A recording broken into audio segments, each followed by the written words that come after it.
வணக்கம் நேயர்களே. இன்றைய விவாத அரங்கம் நிகழ்ச்சிக்கு உங்களை வரவேற்பதில் மகிழ்ச்சி. இன்றைய விவாதம் அரங்கம் நிகழ்ச்சியில் நாம் எடுத்துக்கொண்டிருக்கக்கூடிய கருப்பொருள் என்னவென்றால் மதுவிலக்கு. மதுவிலக்கு சாத்தியமா? அதாவது சமீப காலமாக அதிக அளவில் பல அமைப்புகள் இது போராடி வருகின்றன, பேசி வருகின்றன. இது மது ஒரு மிகப்பெரிய பிரதான பிரச்சனையாக இருக்கிறது. அது பெண்கள் தொடர்பான பிரச்சனையாக இருந்தாலும், ஒரு குடும்பம் தொடர்பான பிரச்சனையாக இருந்தாலும், பொருளாதாரத்தில் நலிந்தவர்களுக்கான பிரச்சனையாக இருந்தாலும், பல்வேறு விஷயங்களில் எல்லாவற்றிற்கும் மதுதான் காரணம் என்பது போன்ற பிரச்சனைகள் தொடர்ந்து இப்போது சில அமைப்புகள் பிரச்சாரம் செய்து வருகின்றன. உண்மையில் என்ன? இந்த மது விலக்கை ஏன் இவ்வளவு கொடிய விஷயமாக இருக்கும் பட்சத்தில் விபத்துகளில் இருந்து எல்லாவற்றிற்கும் இதுதான் காரணம் என்று எல்லா பத்திரிகைகளும் பேசுகின்றன, ஊடகங்களும் பேசுகின்றன, மகளிர் அமைப்புகள் தொடர்ந்து அனைவரும் குற்றம் சாட்டுகிற விஷயத்தில் ஏன் அரசு தயக்கம் காட்டுகிறது என்பதை அமைப்புகள் அல்ல, கட்சிகள் அல்ல, ஒரு உயர்நீதிமன்றமே இதை கேள்வியாக தற்போது எழுப்பியிருக்கிறது. இந்த சூழ்நிலை தான் மதுவிலக்கு குறித்தும், மதுவிலக்கு தேவையா என்பது குறித்தும், மதுவிலக்கு சாத்தியமா என்பது குறித்தும், மதுவிலக்கு உடனடியாக வேண்டுமா அல்லது பிற நாடுகளில் இது இருப்பதனால் என்னென்ன பலன் கிடைத்திருக்கிறது என்பது குறித்தும் தான் விரிவாக நம்முடைய விவாத அரங்கில் இன்று நாம் விவாதிக்க இருக்கிறோம். இந்த விவாத அரங்கில் கலந்து கொண்டு பல்வேறு கருத்துக்களை எடுத்துரைப்பதற்காக மனிதநேய மக்கள் கட்சியை சேர்ந்த அப்துல் சமது அவர்கள் நமது அரங்கிற்கு வந்திருக்கிறார்கள். சமூக ஆர்வலர் பாடம் நாராயணன் அவர்கள் நமது அரங்கிற்கு வந்திருக்கிறார்கள். மறுமலர்ச்சி திராவிட முன்னேற்றக் கழகத்தைச் சேர்ந்த மல்லை சத்யா அவர்களும் நமது விவாத அரங்கிற்கு வந்து அவரது கட்சி நிலைப்பாட்டை எடுத்துரைக்க இருக்கிறார்.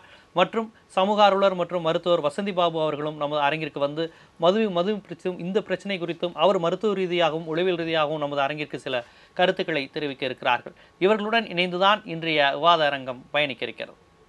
சார், உங்களிடமிருந்தே ஆரம்பிப்போம். இப்போ மதிமுக, உங்களுடைய மாமக போன்ற கட்சிகள் மது விலக்கை உங்கள் கட்சியுடைய ஒரு பிரதான கொள்கையாகவே வச்சுருக்கீங்க, மது விலக்கு அப்படின்னு.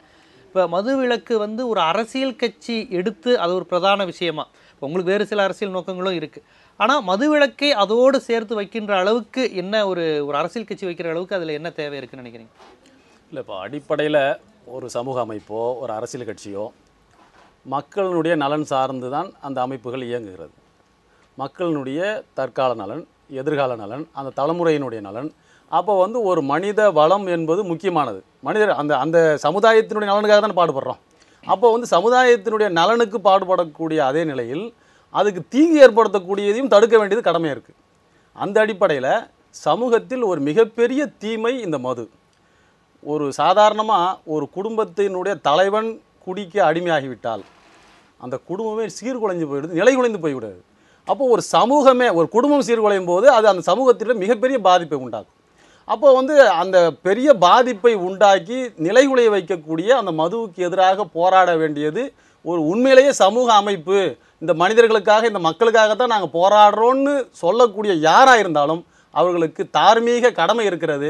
அந்த கடமையின் அடிப்படையில் தான் இன்றைக்கு மனிதநேய மக்கள் கட்சி அதை வலுவாக நாம் எதிர்க்கிறோம். அதை ஒழிப்பதற்காக தொடர்ந்து நம்ம களத்தில் நின்று கொண்டிருக்கிறோம். அதுதான் அதுக்கான அடிப்படை காரணம். அரசியல் கட்சிகளை எவ்வாறு எதிர்கொள்கின்றன, உங்கள் கோரிக்கையை எவ்வாறு எதிர்கொள்கின்றனன்னு பார்க்குறீங்க? இல்லை, அதாவது இன்றைய அரசியல் கட்சிகளை பொறுத்த வரைக்கும் தமிழ்நாட்டில் திராவிட கட்சிகளுக்கு எதிராக அப்படின்னு ஒரு பேச்சு வழக்கு இப்போ உருவாக்கியிருக்கிறாங்க. ஆனால் என்னுடைய பார்வையில், எங்கள் அமைப்பினுடைய சார்பில் நாங்கள் என்ன நினைக்கிறோம்னு சொன்னால், திராவிட இயக்கம்தான் தமிழகத்தில் ஒரு மிகப்பெரிய புரட்சியை உண்டாக்கியது. இந்த நாட்டில் மிகப்பெரிய ஆதிக்கம் செலுத்தி கொண்டிருந்த அந்த சக்திகளுக்கு எதிராக ஒரு போராட்ட களத்தை அமைத்து யார் எல்லாம் ஒன்றிணைய வேண்டும், எந்த ஆதிக்க சக்திகளை எதிர்க்க வேண்டும் என்கின்ற அந்த உயிர் கருத்தை உண்டாக்கியது திராவிட இயக்கம். அந்த வகையில் திராவிட இயக்கம் தான் வேண்டும். திராவிட இயக்கத்தினுடைய அதனுடைய போராட்டங்களை கொச்சப்படுத்தக்கூடாது என்பதை நம்ம தெளிவாக இருக்கிறோம். அதே நேரத்தில் இன்றைக்கு திராவிட அரசியல் கட்சிகளாக இருக்கக்கூடிய அண்ணா திமுக, திமுக அவர்களோடு நாங்கள் கூட்டணி வைத்திருக்கிறோம், களத்தை நின்றிருக்கிறோம், தேர்தலில் பார்த்துருக்கோம். ஆனால் இந்த இரண்டு கட்சிகளும் இந்த மது விஷயத்தில் எடுத்திருக்கக்கூடிய இந்த நிலைப்பாடு இருக்கிறதே, இது இந்த திராவிட இயக்கங்களை வசைப்பாடுவதற்கு மிகப்பெரிய காரணியாக அது அமைந்திருக்கிறது என்ற அடிப்படையிலையும் நான் அதை சொல்ல விரும்புகிறேன். ரொம்ப ஒரு மோசமான நிலை, மக்களினுடைய அந்த எதிர்கால நிலைகளை பற்றி எந்த கவலையும் படாமல் இன்றைக்கு இந்த அளவுக்கு ஒரு மோசமான நிலை போயிருக்குது என்று சொன்னால் இன்றைக்கு அதிமுகவும் திமுகவும் அதுக்கு ஒரு மிகப்பெரிய பொறுப்பு என்பதை நான் சொல்லிக்கொள்ள விரும்புகிறேன். மிக முக்கியமாக என்னன்னு சொன்னால், அதிமுக தான் முதல்ல 2003 முதலில் இந்த டாஸ்மாகை அரசு விற்கும் அப்படின்ற ஒரு நிலைப்பாட்டை எடுக்கிறாங்க. அப்போ இந்த சாராய கடைகளுக்கு சப்ளை பண்ணுவதற்கான சாராய ஆலை, மிடாஸ் என்ற ஒரு சாராய ஆலை உருவாக்கப்படுகிறது. அந்த மிடாஸ் ஆலையை ஆளுங்கட்சிக்கு சாதகமான ஒரு நபர் தான் இது பண்ணுறான்னு சொல்லி திமுக கடுமையாக எதிர்க்கிறது. சரி, இவர்கள் ஆட்சிக்கு வந்தால் அந்த மிடாஸ் ஆலையை மூடுவார்கள், டாஸ்மாக மூடுவார்கள் எதிர்பார்த்தா இவர்கள் 2 சாராய ஆலை திறக்கிறாங்க. அப்போ என்ன ஆச்சு? இவர்கள் மக்களுக்காக போராட வேண்டும் என்று நினைத்தால் ஓட்டு வாங்குவதற்காக நீ வந்து அதிமுகவை விமர்சிக்கிற நிலை தான் இன்றைக்கி உருவாகிருக்க தவிர உண்மையான ஒரு மக்கள் நலன் இதில் பாதுகாக்கப்படவே இல்லை அப்படின்றது தான் நிலை. அதனால வேண்டி இன்றைக்கு இந்த இரண்டு கட்சிகளும் இன்றைக்கு மக்களுக்கு மிகப்பெரிய நேர் எதிரியாக இந்த மது விஷயத்தில் இருக்குதுன்றதை அந்த நேரத்தை நான் பதிவு செய்ய தான் வேணும். இது அரசியல் கடந்த இது வரக்கூடிய தேர்தலை எதிர்நோக்கின வார்த்தை அல்ல, வருங்கால தலைமுறையை பாதுகாப்பதற்காக இந்த வார்த்தையை நான் பேசிக்கொண்டிருக்கேன். ஆக வந்து திமுக அதிமுக இதில் ஒரு உறுதியான ஒரு நிலைப்பாட்டை எடுக்கணும். அதே நேரத்தில் இன்றைக்கு மதிமுக ஆகட்டும், மனிதநேய மக்கள் கட்சி ஆகட்டும், பாமகவாகட்டும், இல்லை இன்னும் பல கட்சிகள் இன்றைக்கு களத்தில் இறங்கி போராடுறோம். இதில் அவசியம் இருக்கிறது. இன்றைக்கி பாதிக்கப்படக்கூடிய மக்கள் அந்த அளவுக்கு ஒடுக்கப்பட்ட மக்கள் தான் கடுமையான பாதிப்புகளாக இருக்கிறார்கள். உண்மையிலேயே ஒடுக்கப்பட்ட மக்களுக்காக நாங்கள் அரசியல் கட்சி நடத்துகிறோம்னு சொன்னால் இவர்கள் முன்னணியில் வந்து அதற்காக குரல் கொடுக்கணும். அது இல்லை என்பது மிகப்பெரிய வருத்தம் அந்த பெரிய கட்சிகள் மீது எங்களுக்கு இருக்கிறது. சார் சத்யா சார், உங்கள்கிட்ட நான் முன்வைக்கிறதுனா மதிமுக அவர் சாரே சொன்னார் மதிமுக போன்ற கட்சிகள் இதெல்லாம் பண்ணிக்கிட்டு இருக்குன்னு, அதை நம்ம விளக்கமாக சொல்ல வேண்டியதில்லை. மதிமுக மது ஒழிப்புக்கு பண்ணுறது நடைபயணம் இதெல்லாம் தொடர்ந்து மக்களுக்கே தெரியும், மதிமுக அல்லாதவங்களுக்கு தெரியும். இந்த சூழல் நான் கேட்குறது, இதுவரையும் மது ஒழிப்பு பிரச்சாரம் மதிமுக போன்ற கட்சிகள் பண்ணதில் என்ன பலன் கிடைச்சிருக்கு? அதுக்கு பொதுமக்கள்கிட்ட வரவேற்பு இருக்கா? ஏன்னா பொதுமக்கள் தான் அதை நுகரக்கூடியவங்க. மதுவுனா அவங்க டைரெக்டாக அவங்கள எதிர்த்து பேசக்கூடியவங்க. ஒரு வாக்கு அரசியல் கட்சி வந்து மது ஒழிப்பை வந்து தொடர்ந்து பேசும்போது மக்கள் மத்தியில் நீங்கள் பலனை பார்த்துருக்கீங்களா? மக்கள் மத்தியில் அதுக்கு ஆதரவு இருக்குன்னு நினைக்கிறீங்களா? மது விலக்கு சாத்தியம் நினைக்கிறீங்களா? மது என்கின்ற வார்த்தைக்கு மகிழ்ச்சியில் துவங்கி துன்பத்தில் முடிவதற்காகத்தான் மது என்று பொருள்படுத்தியிருக்கிறார்கள். இன்றைக்கு கூட மறுமலர்ச்சி திராவிட முன்னேற்ற கழகத்தின் சார்பில் தமிழ்நாட்டுடைய மாவட்ட தலைநகரங்களில் கண்டன ஆர்ப்பாட்டம் நடந்தது. தலைவர் வைகோவுடைய தலைமையில் சென்னையில் நடைபெற்றது. எனவே இந்த விழிப்புணர்வு பிரச்சாரம் மூலமாக நேற்றைய தினம் கூட நம்முடைய உயர்நீதிமன்ற நீதிபதி மாண்புரு கிருபாகரன் அவர்கள் தந்திருக்கின்ற அந்த வழிகாட்டுதல் மத்திய மாநில அரசுகளுக்கு கடுமையான எச்சரிக்கையும் கண்டனத்தையும் தெரிவித்திருக்கிறார்கள். இன்றைக்கு வீதிக்கு வந்து பெண்கள் போராடுவது இரண்டு நிலைகளுக்காக. ஒன்று, குடிநீருக்காக போராடுகின்றார்கள். அடுத்ததாக மதுக்கடைகளை மூட வேண்டும் என்று போராடி கொண்டிருக்கின்றார்கள். மறுமலர்ச்சி திமுக போராடிய காலங்கள் உண்டு, தொடர்ந்து போராடி கொண்டிருக்கிறது. இன்றைக்கு மக்களை வீதிக்கு வந்து போராடுகின்ற நிலைமைக்கு இன்றைக்கு எங்களுடைய விழிப்புணர்வு பிரச்சாரம் தள்ளப்பட்டிருக்கிறது. எனவே ஒரு சமூக நலன் சார்ந்து தன்னுடைய குடிமக்களுடைய கண்ணீருக்கு காரணமாக இருக்கின்ற இந்த மதுக்கடைகளை மூடுவது தான் ஒரு பொறுப்புள்ள அரசுக்கு கடமையாக இருக்க முடியும். ஆனால் அரசை பொறுத்தவரையிலும் தன்னுடைய வருமானம் பாதித்துவிடும் என்று கருதுமையானால் அது ஒரு தவறான செய்தியாகத்தான் இருக்கும். கடந்த காலத்தில் பெருந்தலைவர் கர்மவீரர் காமராஜர் அவர்கள் இந்த மண்ணை ஆட்சி செய்தார்கள். படி என்று சொல்லி ஏறக்குறை 6000க்கும் மேற்பட்ட பள்ளிகளை கட்டி மாணவர்களுக்கு கல்வி கண்ணை திறந்து வைத்தார்கள். அவருக்கு பின்னர் அறிஞர் பெருந்தகை அண்ணா அவர்கள் முதலமைச்சராக உருவானார். மேல்நிலைப் பள்ளிகளை கல்லூரிகளை உருவாக்கி ஒரு சிறந்த குடிமக்களை தமிழ்நாட்டிற்கு வழங்கினார்கள்.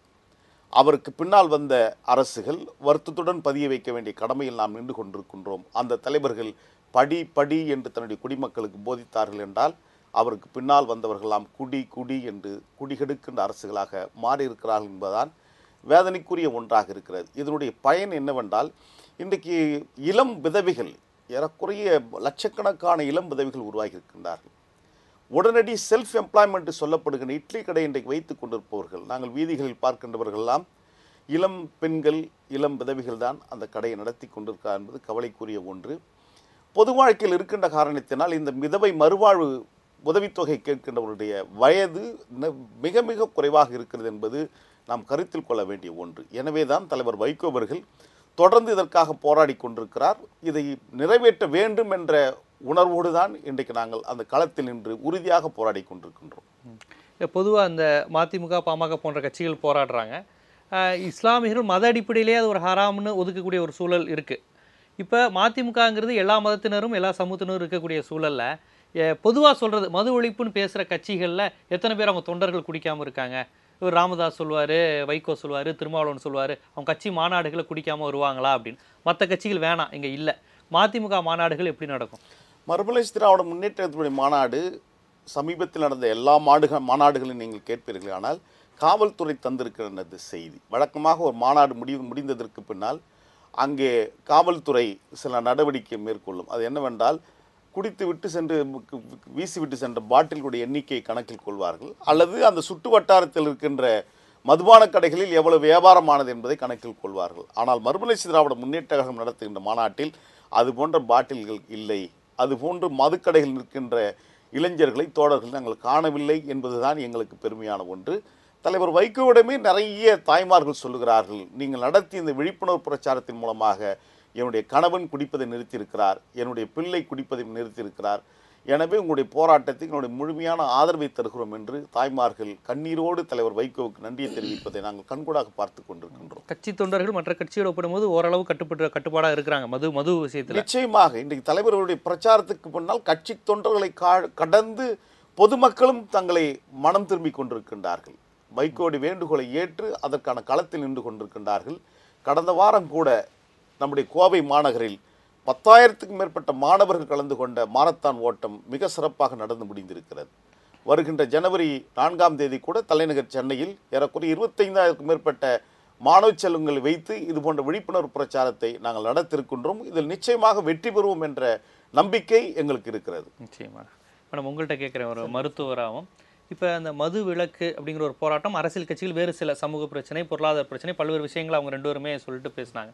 இப்போ இந்த மது அப்படிங்கிற விஷயம் வந்து எவ்வளோ போதைகள் இருக்குது, ஆனால் அந்த மது அப்படிங்கிற விஷயம் வந்து இங்கே தொடர்ந்து பிரதான பொருளாக அதை சாப்பிட்டோன்னே ஒரு இதாகுது, உடல் இதாகுது. அதுவும் சாப்பிட்ட நேரத்தில் அவன் சமூகத்தில் நடந்து கொள்ளுகிற விஷயம். இப்போ சிகரெட்டு குடிக்கும் போதும் உடம்பு இதாகுது, ஆனால் அந்த நேரத்தில் அவர் ஒன்றும் தன்னிலை மறக்கல. அப்போ பல்வேறு போதைகள் இருந்தாலும் இந்த மதுங்கிற அந்த நேரத்திலே அவன் தன்னிலை மறக்கிறான், பல்வேறு தன்மானத்துக்கு இழுக்கான செயல்களை செய்கிறாங்கிற விஷயம். இப்போ இதை உடனடியாக நிறுத்துறது சாத்தியமா? ஒரு தொடர்ந்து ஒரு 40-45 வயதில் 20 வருஷமாக தண்ணி அடிச்சுக்கிட்டு இருக்கிற ஒரு ஆள்கிட்ட போய் திடீர்னு நிறுத்துங்க அப்படிங்கிற விஷயம் வந்து சாத்தியமா? அதுக்கு மருத்துவ ரீதியாக நீங்கள் எப்படி பார்க்குறீங்க? உண்மையை சொல்ல போனால் சாத்தியம் கிடையாது சார். ஆனால் இவங்க மாதிரி எல்லாரும் போராடுறோம், நிறைய பெண்கள் போராடுறதால சாத்தியப்பட வைக்க வேண்டியது நம்மளோட கடமை. முடியாதுன்னு சொல்லக்கூடாது, முடிய வைக்கணும். ஆனால் இது வந்து ஒரு லாங் ப்ராசஸ் சொல்லக்கூடாது. எல்லாரும் அனைவரும் சேர்ந்து பண்ணோன்னா நிச்சயமாக இதுக்கு வந்து ஒரு முடிவு இல்லாட்டினாலும் ஒரு இடத்தை கொண்டு போய் அதை ஸ்டாப் பண்ணுறதுக்கு முடியும். சொன்ன மாதிரி பொருளாதாரம், அரசியல், குடும்பம், அந்த சூழ்நிலையை தாண்டி தனி மனிதன் ஒரு குடும்பம்னு வர்றப்போ நாங்கள் எங்களோட இதில் வர்றவங்களை பற்றி பார்த்தோன்னா மனதளவில் ரொம்ப உடஞ்சி வர்றாங்க. வேறு எந்த விஷயமும் சரி கட்ட முடியும். ஒரு சொல்கிற வந்து எல்லாம் ஃபிசிக்கல் ஹெல்த்தை பற்றி நிறையா பேர் பேசலாம், பட் நாங்கள் சொல்கிற சைக்கலாஜிக்கல் ஹெல்த்துன்னு சொல்கிறப்போ மனதளவில் உடஞ்சதை ஒட்ட வைக்கிறது ரொம்ப கஷ்டம் சார். மற்ற எதுவும் பணம், பொருளாதார சூழ்நிலை, மற்றதோ எதுவோ சரி பண்ணிடலாம். ஸோ அது வந்து ஒரு குடும்பம்னு வரப்போ, ஒரு குடும்ப தலைவன் இருக்கிறப்ப அவனை வச்சு தான் அதான் ஆணிவேர் நமக்கு. ஒரு பெண்ணாக இருக்கட்டும், குழந்தைகளாக இருக்கட்டும், அவனோட தாய்மாரா, அவங்களோட அப்பா அம்மா யாராக இருக்கட்டும், அவனோட கடமை. அது பணத்துக்கு பணம் போகுது. தனி மனிதனுடைய அவனோட அவன் மேலே வச்சிருந்த ஒரு மரியாதை எல்லாமே அவனோட நடவடிக்கையினால மது அருந்திய பிறகு நான் சொல்கிறேன். நான் அவர் ரொம்ப நல்லவராக இருக்கலாம், எப்படிப்பட்டவராக இருக்கலாம், அதுக்காக அந்த ஒரு திருமண நிகழ்ச்சியோ ஏதாவது ஒரு நிகழ்ச்சியில் வந்து அவர் நடக்கிற விஷயங்களை வச்சு அவர் மேலே இருந்த மரியாதை, குடும்பத்தின் மேல் இருந்த மரியாதை, அந்த மனைவிக்கு வந்து அந்த சுற்று வட்டாரத்தில் இருந்த மதிப்பை எல்லாம் இழந்து அந்த பெண்கள் வந்து நிறைய வந்து மனதளவில் பாதிக்கப்பட்டு, வெளியே சிரிச்சிட்டுலாம் இருக்கலாம், மனதளவில் பாதிக்கப்பட்டு ரொம்ப கஷ்டப்படுறாங்க.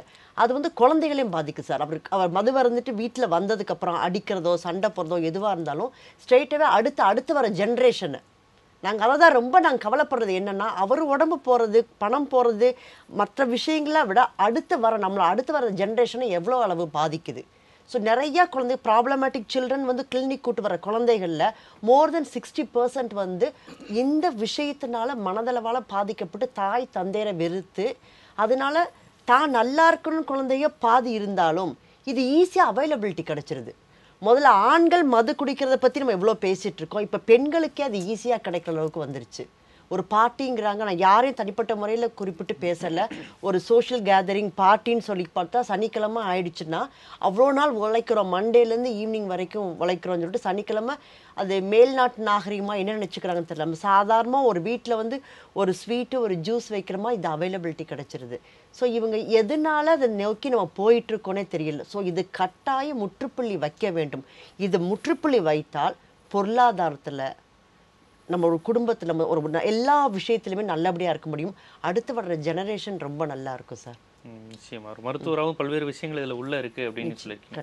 நான் உங்களும் கேட்பது என்னன்னா, நம்ம மது விலக்கு அப்படிங்கிற பேசும்போது சிலர் வந்து அதை வந்து என்ன சொல்கிறாங்கன்னா, மது விலக்குங்கிறது ஒரு உயர்ந்த விஷயம்தான், மது குடிக்க வேணாம்னு சொல்கிறதெல்லாம். ஆனால் நிறைய இங்கே வந்து நீங்கள் அதில் ஒர்க் பண்ணியிருக்கனால கேட்குறேன், துப்புரவு பணியாளர்கள் நிறைய பேர் வந்து அந்த மலைக்குழிக்குள்ளே இறங்கும்போது அவங்களால அந்த மது அருந்தாமல் இறங்கவே முடியாது, அப்படி ஒரு சூழல் இருக்குது. இந்த மாதிரியான சூழல்லாம் இருக்கும்போது நீங்கள் மது விலக்குங்கிறதுலாம் அவ்வளோ கூடிய விரைவில் சாத்தியம் இல்லை, இந்த இழிவை ஒழித்ததுக்கு பிறகு நீங்கள் மது விலக்கை பற்றி பேசுங்கன்னு பேசக்கூடிய செயற்பாட்டாளர்களும் இருக்கிறாங்க. இந்த விஷயத்தை நீங்கள் எப்படி பார்க்குறீங்க? இல்லை, மது பற்றி பேசுகிறபோது நிறைய விஷயங்கள் இருக்குது. அரசியல் தளத்திலையும் பொருளாதார தளத்திலையும் சுகாதார தளத்திலலாம் பேச வேண்டியிருக்கு, கொள்கை சார்ந்து பேச வேண்டியிருக்கு. நீதிமன்றம் என்ன சொல்லியிருக்காங்க, அரசு கொண்டு விடுறது சாத்தியம்லாம் பேச வேண்டியிருக்கு. நீங்கள் துப்புரவு பணியாளரை பற்றி பேசுகிற போது சொல்கிறேன், பொதுவாகவே நம்ம சமூகத்தில் வந்து பொருளாதாரத்திலையும் சமூக அளவிலையும் பல்வேறு விதமான சுரண்டல்கள் பல தளத்தில் நடந்து கொண்டிருக்கிறது இல்லையா. காலமாக சாதிய சுரண்டல் நடந்து கொண்டிருக்கிறது. துப்புரவு பணியாளர்கள் எடுத்திங்கன்னா, அந்த துப்புரவு பணிக்கு இப்போ நீங்கள் வந்து ஒரு தாழ்த்தப்பட்ட சாதியை மீண்டும் மீண்டும் அனுப்பி அந்த வேலைக்குள்ளேயே அவங்களை திணித்து, சொல்லப்போனால் இடஒதுக்கீடு பற்றி பேசுகிற போது யாரும் இதுக்கு இடஒதுக்கீடு பேச மாட்டாங்க. 100க்கு 100 இந்த மாதிரி தாழ்த்தப்பட்ட சமூகத்துக்கு இந்தியா முழுவதும் நம்ம கொடுத்து வச்சுருக்கோம், 100% ரிசர்வேஷன் கொடுத்து வச்சுருக்கோம். இந்த சுரண்டலின் ஒரு வடிவம் தான், சுரண்டலுக்கான ஒரு கருவியாக தான் மதுவை பயன்படுத்திக்கிறாங்க. இப்போ சென்னை எடுத்திங்கன்னா கூட காலமாக நம்ம புதுநல வழக்கு போடுறதுக்கு முன்னால் என்ன பண்ணுவாங்கன்னா, மெட்ரோ வாட்டர் ஆஃபீஸில் இந்த ஒப்பந்த பணியாளர்லாம் கொண்டு வந்து இந்த மலைக்குழிக்குள்ளே பாதாள சாக்கடைக்குள்ளே அவங்க வந்து இறங்கி அவங்களால தாக்குப்பிடிக்க முடியுமான்னு பார்க்குறதுக்கு என்ன பண்ணுவாங்கன்னா, ரெக்ரூட்மெண்ட் பண்ணுவாங்க. இந்த மாதிரி அப்ரெண்டிஸ்லாம் கொடுக்குறோம் இல்லையா, ஐடி செக்டர், அதெல்லாம் இன்டர்செக்ஸ் விஷயம். அது மாதிரி அங்கே இருக்கிற அந்த மலைக்குழி ஒன்று இருக்கும், என்ன சொல்கிறது, கழிவுநீர் குழி, அந்த கிணறுக்குள்ளே யார் தாக்குப்பிடிக்க முடியுன்றவங்களுக்கு எல்லாரும் குடிச்சிட்டு வரணும், ஒரு கோவணத்தை கட்டிக்கணும், கயிறை கட்டி இறக்குவாங்க, 1-2 எண்ணுவாங்க. அவங்க எவ்வளோ நேரம் அவங்க தாக்கு பிடிக்கிறாங்களோ அவங்களெல்லாம் பாஸு, அந்த இத்தனை நொடி தாக்கு பிடிக்க முடியாதவங்களாம் ஃபெயிலு. அப்போது எல்லோரும் வந்து வர்றவங்க வந்து சாராயத்தை குடிச்சிட்டு இறங்குவாங்க.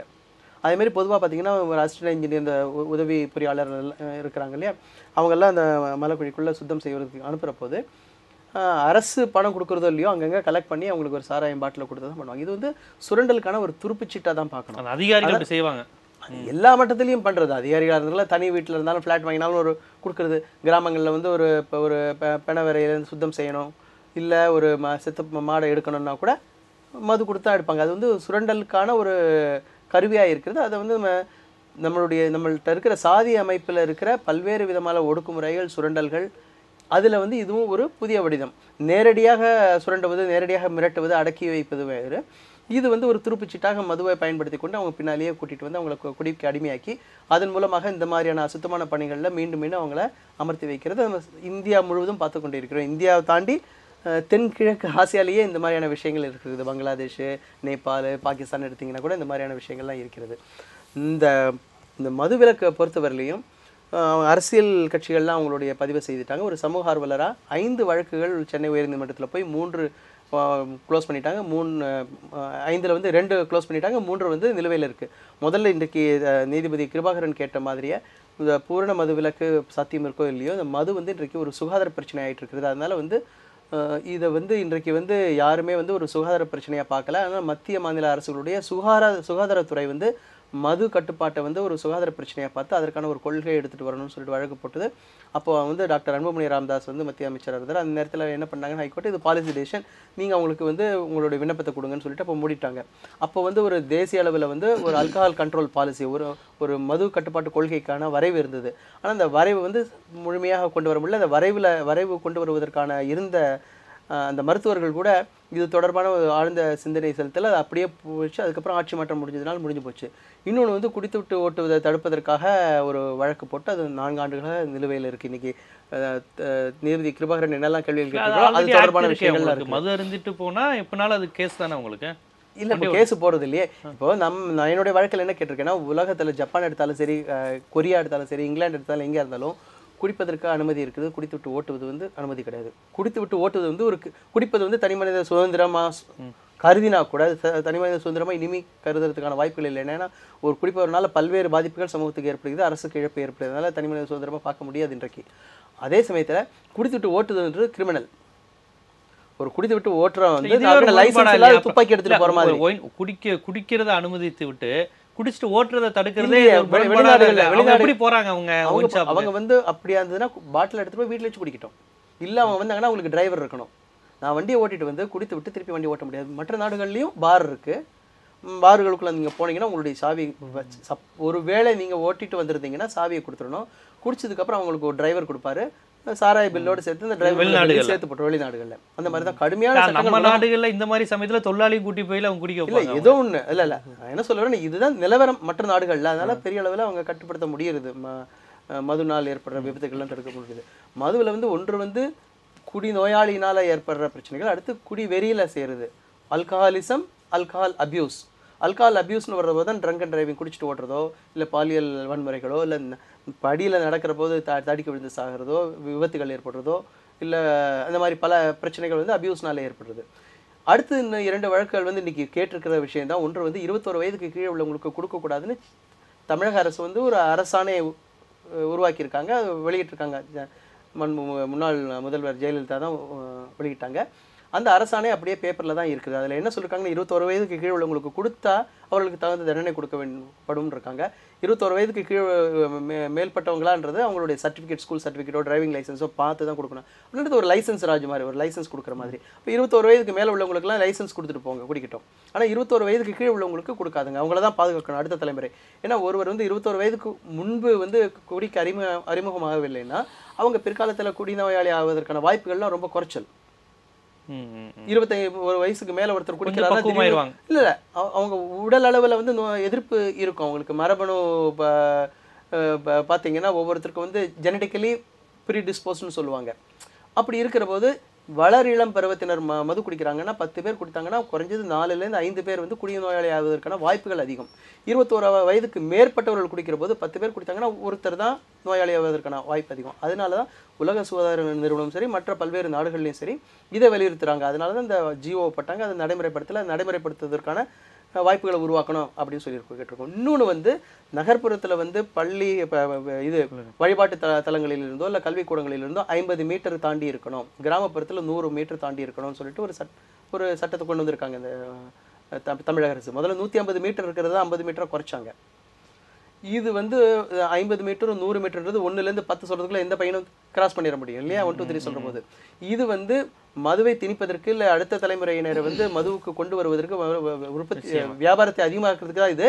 இதனை 1/2 கிலோமீட்டர் 500 மீட்டர் தள்ளி வைக்கணும்னு சொல்லிட்டு வழங்கப்படுது. இதில் நிலுவையில் இருக்கிற ஒரு விஷயம். இப்போ இன்றைக்கு இந்த நீதிபதி கேள்வி கேட்டதுனால திருப்பியும் அடுத்த வாரம் இதை மென்ஷன் பண்ணி எப்படியாவது இதை சத்யா சார் இதில் இப்போ மது வந்து அரசு கொண்டு வருதில்ல, அரசு ஏன் செய்யுது? இவர் கூட சொன்னார், நான் திராவிட இயக்கங்களை விமர்சிப்பதில்லை, அது இல்லாமல் நம்மளாம் இல்லைன்னு சொல்லிட்டு. ஆனால் அந்த அதிமுக இந்த விஷயத்தில் என்னால் விமர்சிக்காமல் இருக்க முடியாதுங்கிற பல்வேறு விஷயங்கள் சொல்கிறார். இது ஒரு புறம் இருக்கட்டும். ஒரு இளைஞனுக்கு 20 வயதோ 18 வயதோ இளைஞனுக்கோ மேடம் சொன்ன மாதிரி யுவதிகளுக்கோ அந்த மதுவை நுகரணும் அப்படிங்கிற விஷயம் ஒரு தப்பான விஷயம். உடம்பு போயிடும். எல்லாம் சயின்ஸ்லாம் படிக்கிறவங்க தான், இன்றைக்கி படிக்காதவங்களாம் யாரும் கிடையாது. கிராமத்துலேருந்து எல்லாருக்குமே சயின்ஸ் தெரியுது. உடம்பை கெடுக்கக்கூடிய, கல்லீரலை அழிக்கக்கூடிய, சீக்கிரமே மரணத்தை தரக்கூடிய, ஹார்ட் அட்டாக்கை தரக்கூடிய ஒரு விஷயத்தை நுகரணுங்கிறத எப்படி ஒரு அறிவுள்ள படித்த கல்லூரி மாணவனுக்கு அந்த சூழல் எப்படி உருவாகுது? அதுக்கான காரணம் என்ன? அவனுக்கு எப்படி ஒரு தப்பான விஷயத்தை சாப்பிடணுங்கிற எண்ணம் முத வருது? அப்படி ஒரு சூழல் எப்படி தொடர்ந்து இருக்குது? இன்னைக்கு தரப்படுகின்ற விளம்பரங்கள், இன்றைக்கு இருக்கின்ற கலாச்சார சீரழிவுகள், இவற்றையெல்லாம் நாம் கருத்தில் கொள்கின்ற போது இளைஞர்கள் அறியாமல் தான் அந்த சூழலில் போய் மாட்டுகிறார்கள். அது ஒரு விஷச்சூழல். அதில் போய் ஒரு முறை மாட்டிக்கொண்டால் அதிலிருந்து மீள முடியாத ஒரு சூழல் தான் இன்றைக்கு தள்ளப்படுகிறது. இன்றைக்கு அனைத்து தீய செயல்களுக்கும் ரூட் காஸ்ட் என்று சொல்லப்படுகின்ற வேறாக இருப்பது இந்த மதுதான். பிறந்த இடம் தேடுதோ பேதை நெஞ்சம், கறந்த இடம் காணுதோ கண் என்ற பட்டினத்தார் பாடல் வரிகளுக்கு இலக்கணமாகத்தான் மாடக்கூடல் மதுரையில் 2 சம்பவங்கள் நடைபெற்றது. ஒரு தாயும் மகளும் தன்னுடைய கணவனை, தந்தையை அடித்து கொலை செய்து விட்டார்கள். கொலை செய்த அவர்களை கைது செய்து சிறையில் அடைப்பதற்கு பதிலாக அன்றைக்கிருந்த அந்த காவல் ஆணையர் விசாரித்து விட்டு இது தற்காப்பு நடவடிக்கையாக மேற்கொண்ட கொலை, எனவே நீங்கள் செல்லலாம் என்று அவரை அனுப்பி வைக்கிறார்கள். காரணம், அந்த தாயும் மகளும் தன்னுடைய கணவனை, தந்தை ஏன் கொலை செய்கிறார்கள்? குடித்து விட்டு மனைவிக்கு பதிலாக மகளை சென்று அவர் சேர நினைத்துதான் இதற்கு ஒரு காரணம். அதே வாரத்தில் மற்றொரு கொலை அங்கே நடக்கின்றது. ஒரு விடியற் காலை பொழுதில் ஒரு தாய் கையில் ரத்தம் தோய்ந்த கைகளோடு காவல் நிலையத்துக்கு செல்கிறார். என்னவென்று கேட்டபோது, என்னுடைய மகனை நான் கொலை செய்து விட்டேன் என்று சொல்லுகிறார். ஏனம்மா கொலை செய்தாய் என்று கேட்டபோது அந்த தாய் சொன்னால், என் மகன் செய்கின்ற தவறுகளெல்லாம் நான் பொறுத்து கொண்டேன், ஆனால் அவன் ஒரு எல்லை மீறிவிட்டான், அவன் என்னிடமே படுக்க வேண்டும் என்று விரும்புகின்ற காரணத்தினால் இனி அவன் வாழ்வது இந்த சமூகத்துக்கு கேடு என்று அவனை கொலை செய்து விட்டேன். அந்த தாய் கண்ணீரோடு, அந்த மகனும் மது கடுமையானவர் தான், மது கடுமையானவர். எனவே இந்த மதுவினுடைய தரம் என்பது மிக மிக கேவலமான ஒன்றாகத்தான் இருக்கிறது. மேலை நாட்டில் மதுகள் தயாரிக்கப்படுவது எதுவெல்லாம் தயாரிக்கப்படுகிறது? பழ வகைகளில் மதுபானங்கள் தயாரிக்கப்படுகிறது, கிழங்கு வகைகளில் மதுபானம் தயாரிக்கப்படுகிறது, தானியங்களில் மது தயாரிக்கப்படுகிறது. ஆனால் நம்முடைய நாட்டில் தயாரிக்கப்படுகின்ற இந்த மேல்நாட்டு மது வகை என்று சொல்லப்படுகின்ற இந்த மது கழிவு என்று சொல்லப்படுகின்ற ஆலை கழிவு, சர்க்கரை கழிவிலிருந்து, சர்க்கரை தயாரிக்கின்ற அந்த கரும்பு கழிவிலிருந்து தான் இது தயாரிக்கப்படுகிறது. எனவே இது எல்லா அவயங்களையும் கெடுக்கின்ற விதத்தில் இருந்து கொண்டிருக்கிறது. விஷம் குடித்தவன் அன்றே செத்து போய் விடுகிறான். ஆனால் தமிழ்நாட்டில் குடிக்கின்ற இந்த மது விஷமாக, அது ஸ்லோ பாய்சன் என்று சொல்லப்படுகின்ற, அவன் நொடி நொடியாக செத்து கொண்டிருக்கின்றான். அந்த குடும்பத்துக்கே அவன் பாரமாகிப்படுகின்றான். ஒரு சமூக பிரஜையோடு நாம் பார்ப்போமேனால் இன்றைக்கு இருக்கின்ற இளைஞர்கள் ஏதோ ஒரு நோய்வாய்ப்பட்டவனை போன்றவே இருக்கின்றார்கள். இளம் வயது ஒரு 30 வயது இளைஞரை நாம் பார்ப்போமானால் அவன் ஏதோ 60 வயதுக்கு கடந்த முதியவரை போன்ற தோற்றம் இருக்கிறது. இவற்றுக்கெல்லாம் காரணம் இந்த மதுவினுடைய தரம். மேலை நாடுகளில் நம்முடைய சமூக ஆர்வலர் சொன்னதை போன்றுதான் மேலை நாடுகளில் சில விஷயங்களுக்கு சில வகை குறியீடுகளை வைப்பார்கள். திரைப்படங்களில் கூட ஆபாசமான படம் என்றால் ஏ என்ற குறி இருக்கும், குடும்பப்பாங்கான படம் என்றால் யூ என்ற குறியீடு இருக்கும். ஆனால் மேலை நாடுகளில் கேப்ரே போன்ற நடன நிகழ்ச்சிகளுக்கு அங்கே செல்ல வேண்டும் என்றால் சாதாரண நடன நிகழ்ச்சி என்றால் ஒரே ஒரு எக்ஸ்போர்ட் இருப்பார்கள். அங்கே ஆடுகின்றவர்கள் மேலாடை, ஆண்களோ பெண்களோ அவர்கள் அன்று ஆடுகிறார்கள் என்றால் விசேஷ நாட்களில் ஆடுகின்றவர்களுக்கு அந்த அன்றைய நிகழ்ச்சிக்கு XX என்று போட்டிருப்பார்கள். என்னவென்று கேட்டால் மேலாடை இல்லாமல் ஆடுவார்கள். விசேஷமாக பௌர்ணமி அல்லது வேற ஏதாவது ஒரு புதுமையான நாட்களில் ஒரு ஸ்பெஷல் ஷோ என்று சொல்லப்படுகின்ற அளவுக்கு அந்த அரங்கேற்றம் நடைபெறும். XXX போட்டிருப்பார்கள், யாரும் ஆடை அணியாமல் நின்று கொண்டிருப்பார்கள். இதை இந்த மதுபானத்தில் புகுத்திருக்கிறார்கள். XXX மதுபானம் இவை. ஒரு கட்டிங் முதல் அடித்ததுமே அவன் சாதாரண நிலையிலிருந்து இடம்பெயர்கிறான். 2வது கட்டிங் அடித்ததுமே சட்டை கழிட்டு ஊரில் சண்டை வச்சிடறான். 3வது கட்டிங் அடிச்சுட்டு அவன் எங்கன்னா போய் ஆடை இல்லாமல் சாக்கடையில் பண்டியோட கிடந்து புரண்டு கொண்டிருப்பதை நாம் கண்கூடாக பார்க்கிறோம். எனவே ஒரு பொறுப்புள்ள அரசாங்கம் இதை தன்னுடைய குடிமக்களின் கண்ணீர் காரணமாக இருக்கின்ற தாலிக்கு தங்கம் தருகின்ற அரசுதான் அந்த தாலியை கொடுப்பதற்கு எத்தனை தாலிகளை பறித்திருக்கிறது என்பதை உணர வேண்டும். ஒரு பொறுப்புள்ள அரசு இதை முன்னெடுக்குமேயானால் ஒரு நல்ல நிர்வாகமாக அது அமையும். எனவே அரசாங்கம் கருத்தில் கொண்டு அவர்களுக்கு இது பெரிய முயற்சியெல்லாம் ஒன்றும் தேவையில்லை. ஒன்றே ஒன்றுதான். ஒன்று மனம் வேண்டும், அடுத்து ஒரு துளி மை வேண்டும். ஒரே ஒரு ஆணையில் இன்று முதல் முழு மதுவிலக்கை தமிழ்நாட்டில் அமல்படுத்துகிறோம் என்று சொல்லிவிட்டால் தமிழ்நாட்டில் ஒரு பூர்ணமான ஒரு ஒளிமிக்க இளைஞர்களை, நல்ல வளமான ஒரு இளைஞர்களை இளம் தலைமுறையை உருவாக்க முடியும் என்பதை நான் இந்த நேரத்தில் பதிவு வைக்க விரும்புகின்றேன். இல்லை, இன்னொரு முக்கியமான விஷயம் சொல்கிறாங்க. அதாவது மது அப்படிங்கிற விஷயம் ஏதோ தமிழ்நாட்டிலையும் இந்தியாவிலையும் பாகிஸ்தான்லேயும் மட்டும் இருக்கிற ஒரு விஷயம் கிடையாது. உலகம் முழுவதும் மதுங்கிறதும் போதைங்கிறதும் ஆண் பெண் குழந்தைகள் முதற்கொண்டு இருக்கிறாங்க.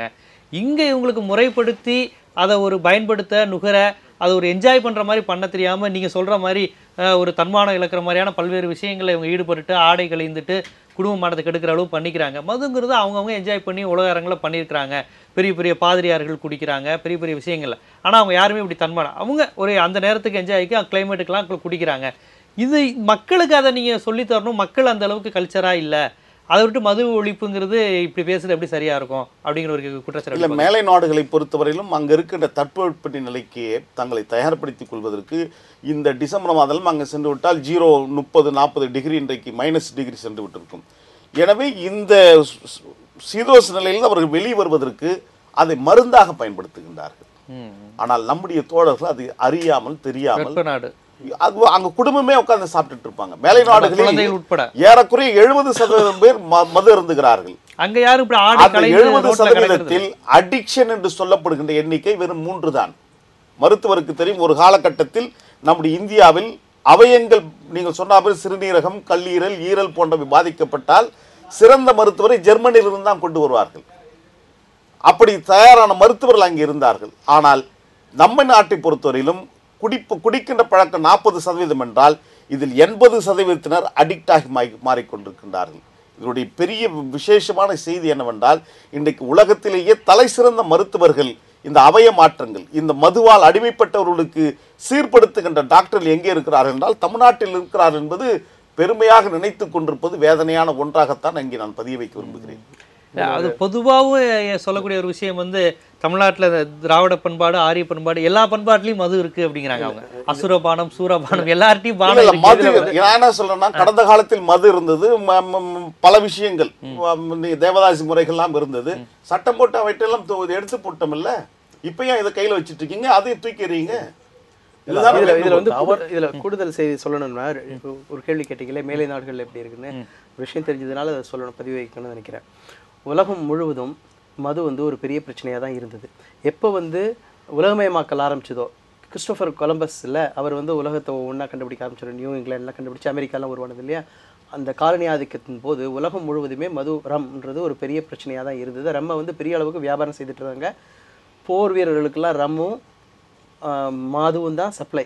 அந்த மாதிரி அவங்கள வச்சிருந்து தான் 2ஆம் உலகப் போரே நடந்தது. முதல் உலகப் போர், 2ஆம் உலகப் போர் மழுங்கடிக்கிறதுக்கு, மகிழ்ச்சியாக வச்சுருக்கிறதுக்கு, குடும்பத்தை பற்றி நினைக்காம இருக்கிறதுக்கு மது வந்து இந்த மாதிரி ஆச்சு. அதற்கு முன்னால் நீங்கள் சொல்கிற மாதிரி காலமாக உலகம் முழுவதும் பழங்குடியின மக்கள் வந்து மதுவை பயன்படுத்தி கொண்டு தான் இருந்தார்கள். அவங்க ஏற்கனவே சொல்கிற மாதிரி தானியத்திலிருந்து, பூக்களிலிருந்து, பழங்களிலிருந்து, விதைகளிலிருந்து, தென்னை மரம், பனை மரம் போன்ற பல்வேறு இயற்கை பொருட்களிலிருந்து மகிழ்ச்சிக்காக குடும்பங்கள்லேயே உற்பத்தி செய்து சாப்பிட்டு கொண்டிருந்தார்கள். அதனால் ஒரு பெரிய சுகாதார பிரச்சனையோ இல்லை இந்த மாதிரியான பிரச்சனைகளோ இல்லை. அது மகிழ்ச்சிக்கான சில நாட்களில் குடிப்பாங்க, ஒரு சிலர் அதிகமாக குடிப்பாங்க. ஆனால் அதனால் உடல் பாதிப்புகளோ இன்றைக்கி ஏற்படுற சாலை விபத்துகளோ அந்த காலத்தில் கிடையாது. அதனால் அன்றைக்கு காலகட்டத்தில் இருந்த மது வேற. இன்றைக்கு இந்தியாவில் வந்து வெள்ளைக்காரர்கள் வந்து சீமை சரக்குன்னு அப்போ கொண்டு வந்து இந்திய காலனி ஆதிக்கத்துக்குள்ளே ஆட்பட்ட போது இந்தியாவில் இருக்கிற இயற்கை பொருட்களில் பழங்குடியின மக்கள் குடித்து கொண்டிருந்ததெல்லாம் ஒதுக்கிவிட்டு அவருடைய சீமை சரக்கை கொண்டு வந்து இங்கே திணிச்சு இந்தியாவிலையும் ஒரு மார்க்கெட்டை உருவாக்கி இங்கேருந்து வெளிநாட்டில் கொண்டு போய் இந்த லைசன்ஸ் ராஜ்ன்றதை கொண்டு வந்தது வெள்ளைக்காரங்க. அதை தான் நம்மளுடைய அரசியல் சாசனத்தும் போது நம்மளுடைய சுதந்திரத்துக்கு அப்புறம் பேசுகிற போது இதை வந்து கொண்டு வரணுமா கொண்டு வரக்கூடாதா, பூரண மதுவில் கொண்டு வரணும்னு சொல்லிட்டு முடிவெடுக்க முடியாமல் பல்வேறு எதிர்ப்புகள் வந்ததுன்னா அந்தந்த மாநில அரசுகளுக்கு இதை விட்டுறலாம் அப்படின்னு சொல்லி கொண்டு வந்தாங்க. காந்தி வந்து ஏற்கனவே சர்ச்சினால் பாதிக்கப்பட்டவர். அதனால இது ஒழுக்க ரீதியான ஒரு விஷயமா பார்த்துட்டு குடிப்பவன் வந்து இப்போ குடிகாரன்ற மாதிரியான ஒரு பார்வையும், குடிப்பவன் வந்து மோசன்ற மாதிரியான ஒரு ஒழுக்க ரீதியான பார்வை வந்தது.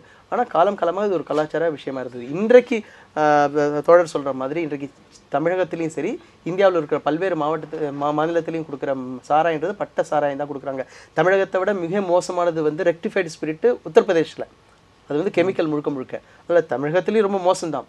இது வந்து நம்ம வெளிநாட்டில் உள்ளது. அதேமாதிரி பார்த்திங்கன்னா வெளிநாடுகளில் வந்து பெரிய அளவில் பிரச்சனைகள் ஏற்பட்டு பெரிய அளவு விழிப்புணர்வுலாம் ஏற்பட்டு இன்றைக்கு வந்து மது வந்து குறைந்து கொண்டிருக்கு. தனி மனித நுகர்வு வந்து அமெரிக்காவில் பெரிய அளவில் குறைஞ்சிருக்கு. புகையிலையும் சரி மதுவும் சரி. ஐரோப்பியாவில் வந்து தேக்க நிலையில் இருக்குது, குறைஞ்சிட்டு வருது. அதனால தான் பார்த்திங்கன்னா பன்னாட்டு நிறுவனங்கள்லாம் இந்தியா, சைனா போன்ற பொருளாதார வளர்ச்சியும் அதிகமாக இளைஞர்களும் கொண்ட அறியாமை அதிகமாக இருக்கிற நாடுகளில் வந்து முதலீடு செய்கிறாங்க. அங்கே வந்து லாபமே இல்லை. ஷேர் ஹோல்டர்ஸுக்கு ஷேர் கூட கொடுக்க முடியல. யாருனால? பன்னாட்டு மது நிறுவனங்களால். அந்த அளவுக்கு அங்கே தேக்க நிலை வந்திருக்கிறது. இந்தியாவில் தமிழ்நாட்டில் அதிகம் மது நுகர்வு இருக்கா? இந்தியாவில் தமிழ்நாட்டில் எந்த மாநிலத்தில் அதிகம்? இந்தியாவில் பார்த்தீங்கன்னா வடகிழக்கு மாநிலங்கள் அதிகமாக இருக்குது. பஞ்சாப் வந்து பஞ்சாபுக்கு வந்து எதிர்காலம் இருக்கிறதா நினைக்காதுங்க. அங்கே வந்து மதுவும் சரி போதையும் சரி பெரிய அளவில், ஆப்கானிஸ்தான்லேருந்து போதை பெரிய அளவில் வருது. அது போக பூச்சி மருந்து அடித்த ஒரு விவசாயம், கார் வச்சிருக்கால விவசாயியே கிடையாது பஞ்சாபில். ஆனால் எதிர்காலமே இல்லாத ஒரு மாநிலம் நான் இமீடியட்டாக பார்க்கக்கூடியது வந்து பஞ்சாப். கேரளா வந்து விழிப்புணர்வு வந்துருச்சு. அருமையான ஒரு முதல்வர் இருக்காரு. அந்த அமைச்சர்களும் ஒரு கண்ணியமிக்கவங்களாக இருக்காங்க. மக்கள் சார்ந்த ஒரு முடிவு எடுத்து இப்போ மதுவை கட்டுப்படுத்த நினைக்கிறாங்க. தமிழ்நாடு மாதிரியே ஆந்திர பிரதேஷ் மிக மோசம். ராயலசீமாவில் பெண்கள் போராடுறதே கிடையாது. அந்த அளவுக்கு போராடி பூரண மதுவிலக்கு வேணும்னு சொல்லிட்டு அப்போ இருக்கிற முன்னாள் முதல்வர் நம்ம ரெட்டி இறந்து போனாங்க இல்லையா, ராஜசேகர் கொண்டு வருவோம்னு சொல்லிட்டு அவர் வந்து ஒரு சில மாதங்கள்லேயே இந்த பூரண மதுவிலக்கை எடுத்துட்டு இன்னைக்கு சாராய ராஜ்யம் தான் அங்கே நடந்து கொண்டு இருக்கிறது. இது வந்து இந்தியா முழுவதும் பல்வேறு மாநிலங்களில் இருக்கிற பிரச்சனை. தமிழகத்தை பொறுத்தவரையிலும் ரொம்ப தெளிவாக சொல்கிற மாதிரி இருக்கிற 14 சாராய ஆலையுடைய பின்னணியை பார்த்தீங்கன்னா, ஒன்று திமுக, அதிமுகவில் அவங்களுக்கு வேணுங்கிறவங்க தான். இவங்க ஒரு பெரிய மாஃபியா. அடுத்தது 6800 சாராய கடை இருக்குது. அதை ஒட்டி எல்லாம் பார் இருக்குது. இது யார் இந்த பாரை வச்சு நடத்துறதுன்னு பார்த்தீங்கன்னா, குட்டி தலைவர்கள்லேருந்து கவுன்சிலர்லேருந்து பஞ்சாயத்து தலைவர்லேருந்து இவங்க கட்சிக்காரங்க தான் நடத்திட்டு இருக்காங்க. இப்போ அரசுக்கு வர 24,000 கோடி ரூபாய் வருமானம்ன்றது ஒரு பிரச்சனை கிடையாது.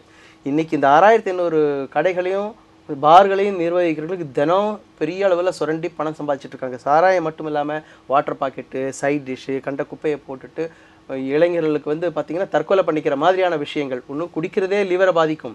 அதில் அவங்க கொடுக்குற அந்த சைட் டிஷ்ஷு கண்ட குப்பையை கொடுத்துட்டு சுகாதாரமற்ற ஒரு மோசமான ஒரு சூழல் இன்றைக்கி பாரில் இருக்கிறது. அதில் வந்து பெரிய அளவில் சுரண்டல். இந்த சுரண்டல் யார் செய்து கொண்டிருக்கிறார்கள்? கட்சி பின்னணி இருக்கிறவர்கள் தான் செய்து கொண்டு, சமூக விரோதிகள் கட்சின்ற பெயரை பயன்படுத்தி கொண்டு செய்து கொண்டிருக்கிறார்கள். இதான் அனுமதி கொண்டிருக்கிறோம். இதுதான் அடிப்படை பிரச்சனை. சத்யா சார் வந்து ஒரு விஷயத்தை சொன்னார். ரொம்ப ஒரு இயற்கைக்கு முரணா சில பாலியல் வல்லுறவுகள் நடக்குது. சொல்லவே ரொம்ப ஒரு அவமானப்படக்கூடிய விஷயங்களா இருக்குது.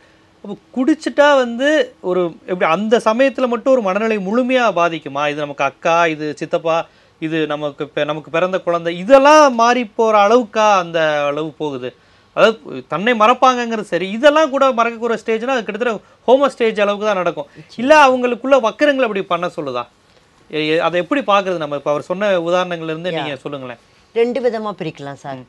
அவர் ஆரம்பத்திலே வந்து அவர் வந்து அந்த ஒரு மனநிலை வந்து அவங்களுக்கு கோபம் அந்த மாதிரி விஷயங்கள் ஆரம்பத்துலேருந்தே ஒரு அமைதியான சூழ்நிலை வளர்ந்தாத பையனாக இருந்ததுன்னா அந்த மது வந்து அதை இன்னும் தூக்கிவிடும். அவனோட அந்த வக்கரமான புத்தியை வந்து ரொம்ப கொண்டு போய் ஆகிறது உண்டு. அப்படி இல்லாமல் அடிக்ஷன் நிறைய பேர் சார் சொன்ன மாதிரி குடிக்கிறது அளவாக குடிச்சிட்டு இருக்கிறவங்க இங்கே நம்ம தமிழ்நாட்டிலையும் இருக்கிறாங்க, அதுவும் நடந்துட்டுருக்கு. இவங்க வந்து அளவுக்கு மீறி குடிக்கிறதால தன்னிலை மறந்துடுறாங்க. என்ன நம்ம சொல்லுவாங்க, ஃபர்ஸ்ட் மறுநாள் போய் கேட்டோம்னா எனக்கு என்ன நடந்ததுன்னே தெரியாது.